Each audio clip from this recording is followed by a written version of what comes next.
I wonder if you've heard of a story called The Hobbit. It's an adventure to a place called Lonely Mountain in search of treasure.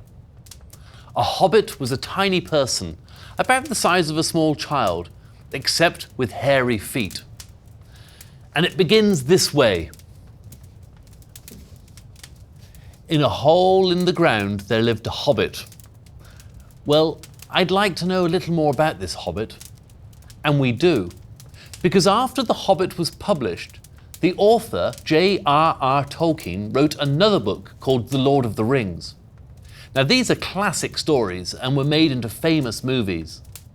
J.R.R. Tolkien had a friend named C.S. Lewis, who wrote his own book called The Lion, the Witch and the Wardrobe. It's about two brothers and two sisters, Peter, Susan, Edmund and the littlest, Lucy, who walk into a big closet in an old empty house and right out the back into a magical world. And all the while that they're enjoying themselves as children in this land of Narnia, they're also growing up back home. J.R.R. Tolkien and C.S. Lewis are kind of neighbours of mine in a way I'm about to explain. I was born near Oxford in England, and that's where I live today. If you were to visit, you'd come upon a bustling city that's more than 1,000 years old, with small streets and, at the heart, large stone buildings with thick oak doors. This is the University of Oxford, the oldest university in the English-speaking world. J.R.R. Tolkien and C.S. Lewis met at Oxford as professors of English. It was a friendship that would change storytelling.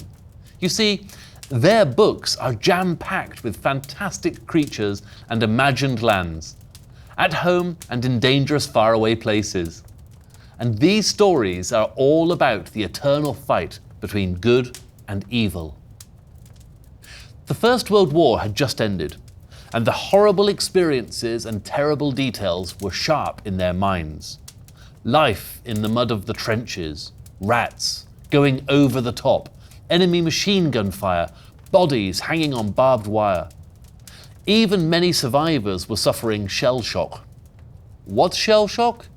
It's combat fatigue or battle fatigue, leaving you tired and nervous, in shock. Today we call it PTSD, post-traumatic stress disorder. Back then, many people spent the rest of their lives trying to forget what they'd seen or trying to understand it. War was at the centre of the fantasy worlds both Tolkien and Lewis created. Tolkien was a second lieutenant in the British Army. Beginning in July 1916, he fought for 4 months at the Battle of the Somme in France. More than 1 million people died or were wounded. Tolkien came under heavy fire from the Germans, but he survived, except for the lice, which are tiny parasites that dig into your hair and feed on human blood. Tolkien got trench fever, a high temperature and aches. But at least he could go home again. Most of his friends were dead. C.S. Lewis also knew the battlefield at Somme. In these years before he and Tolkien met, he arrived on his 19th birthday. One day, a British shell accidentally exploded in his trench. His friend and roommate, Paddy Moore, was killed. Lewis himself was wounded and sent home to Oxford to recover. Tolkien and Lewis met there in the mid-1920s. Soon they discovered that each loved to create imaginary languages, fabulous creatures, and fantasy fiction. So they formed a kind of club called the Inklings. And they gathered in one another's rooms to read their writing aloud to each other. Sometimes they ventured outside to stroll along Oxford's ancient lanes and main thoroughfares, Broad Street and the High. Oxford is blessed with dozens of British pubs. A pub is a kind of cosy restaurant with a fire in the winter and good ale to drink all year round. Tolkien and Lewis often met at a pub called the Eagle and Child, which has been serving customers for more than 350 years. J.R.R. Tolkien's The Hobbit was published in 1937 and has sold more than 100 million copies. The Lord of the Rings came out in the 1950s and has sold more than 150 million copies. C.S. Lewis's Narnia Chronicles were published between 1950 and 1954, and so far have sold more than 120 million copies. That's a lot of eyeballs.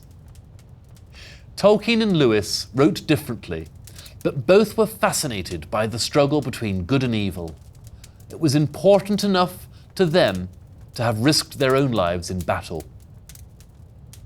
After the horrors of the First World War, it makes me happy to think that these two smart, famous men each managed to produce such vivid works of fiction, stories that continue to inspire young and old. And why shouldn't they? C.S. Lewis once wrote a book called Letters to Children. In it, he said, "I don't think age matters so much as people think. Parts of me are still 12, and I think other parts were already 50 when I was 12. Of course, he also said, old people can be quite as shy with young people as young people can be with old. This explains what must seem to you the idiotic way in which so many grown-ups talk to you." I hope I haven't sounded too terribly idiotic. And now I have a favour to ask you. Even if you've seen the movies, which I love, I hope you'll consider picking up one of these books one day. The Hobbit, Lord of the Rings, The Lion, the Witch and the Wardrobe, or the other Narnia Chronicles.